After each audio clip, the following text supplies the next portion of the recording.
नमस्ते। चलिए आज की एक ऐसी चीज के बारे में बात करते हैं जिसके बारे में शायद हमने ज्यादा सोचा ना हो। वो ये कि अदालत में कही गई हर बात, हर गवाही आखिर कानून की किताबों में दर्ज कैसे होती है। आज हम उस छुपे हुए नियम को समझने जा रहे हैं जो हमारे पूरे न्याय प्रणाली को एक तरह से आकार देता है। ये सवाल हमारे जस्टिस सिस्टम के बिल्कुल दिल में है। आखिर वो कौन सी प्रक्रिया है जो ये पक्का करती है कि हर गवाही, हर बयान पत्थर की लकीर बन जाए? इसका जवाब एक बहुत ही छोटे लेकिन बेहद शक्तिशाली कानून में छिपा है। और ये रहा वो कानून, धारा 318। पहली नज़र में ये सिर्फ कानूनी भाषा लग सकती है ना? लेकिन आज हम इस एक वाक्य की परतों को खोलकर देखेंगे और जानेंगे कि यह असल में हमारी अदालतों को चलाता कैसे है। हाँ बिल्कुल, उस पहले सवाल का जवाब इसी एक वाक्य में है। इसे ठीक से समझने के लिए हम इसे 3 हिस्सों में तोड़ेंगे। कौन नियम बनाता है, ये नियम किस पर लागू होते हैं, और सबसे जरूरी, ये सब क्यों मायने रखता है।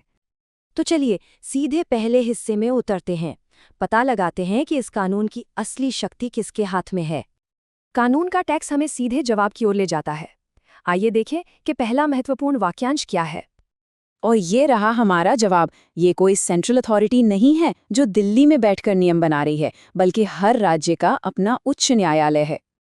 इसका मतलब है कि हर राज्य की सबसे बड़ी अदालत को ये तय करने की शक्ति दी गई है कि सबूत कैसे दर्ज किए जाएंगे। यह पावर का विकेंद्रीकरण यानी शक्ति को बांटा गया है, और ये भारतीय कानूनी प्रणाली का एक बहुत ही अहम सिद्धांत है। ठीक है, तो उच्च न्यायालयों के पास शक्ति तो है, लेकिन वो इसे लागू कैसे करते हैं? क्या वो हर केस के लिए नए नियम बनाते हैं? नहीं, कानून हमें इसका भी एक स्पष्ट जवाब देता है। अब इस वाक्यांश पर ध्यान दें, सामान्य नियम द्वारा। ये सिर्फ एक प्रक्रिया की औपचारिकता नहीं है, ये असल में निष्पक्षता और निरंतरता की नींव है। इसे एक स्कूल फायर ड्रिल की तरह सोचिए। प्रिंसिपल पूरे स्कूल के लिए एक ही नियम बनाता है, ऐसा नहीं कि हर क्लास के लिए अलग अलग नियम हो। ठीक उसी तरह एक सामान्य नियम यह सुनिश्चित करता है कि न्याय की प्रक्रिया हर किसी के लिए एक समान और पूर्वानुमानित हो। चलिए अब दूसरे भाग की ओर बढ़ते हैं और देखते हैं कि ये नियम असल में किन चीजों पर लागू होता है। उच्च न्यायालय प्रक्रिया तो निर्धारित करता है, लेकिन किस चीज की? क्या ये अदालत की हर गतिविधि पर लागू होता है? नहीं, कानून यहाँ पर बहुत विशिष्ट है। कानून 2 मुख्य क्षेत्रों की ओर इशारा करता है, गवाहों के सबूत और आरोपी से पूछताछ। ये किसी भी मुकदमे के 2 सबसे मजबूत स्तंभ हैं। तो एक तरफ हमारे पास गवाह हैं जो बताते हैं कि उन्होंने क्या देखा या सुना, दूसरी तरफ अभियुक्त से पूछताछ होती है। धारा 318 ये पक्का करती है कि इन दोनों महत्वपूर्ण प्रक्रियाओं को दर्ज करने का एक मानकीकृत, एक स्टैंडर्ड तरीका हो। अब जब हमने इसके हिस्सों को समझ लिया है, तो चलिए इन सब को एक साथ जोड़ते हैं और समझते हैं कि ये एक वाक्य का नियम हमारी न्याय प्रणाली के लिए इतना जरूरी क्यों है। ये प्रक्रिया एक अच्छी तरह से तेल लगी मशीन की तरह काम करती है। उच्च न्यायालय नियम बनाता है और उसके अधिकार क्षेत्र की सभी अदालतें, चाहे वे कितनी भी छोटी क्यों न हो, उसका पालन करती हैं। ये एक बहुत ही स्पष्ट और सुसंगत ढांचा बनाता है। कानून ने एक वन साइज फिट्स ऑल वाला तरीका नहीं अपनाया।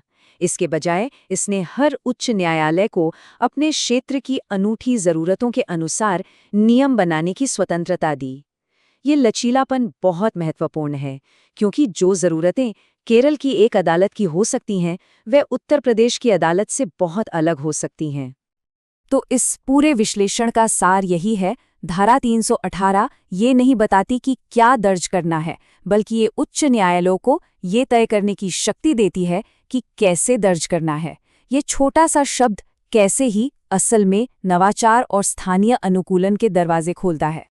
और यहीं पर ये पुराना कानून भविष्य के लिए प्रासंगिक हो जाता है। ये तरीका निर्धारित करने का लचीलापन ही उच्च न्यायालयों को वीडियो कॉन्फ्रेंसिंग और AI ट्रांसक्रिप्शन जैसी नई तकनीकों को अपनाने की शक्ति देता है। ये दिखाता है कि कैसे एक सरल कानून भविष्य के लिए दरवाजे खोल सकता है। सोचने के लिए एक दिलचस्प बात है ना?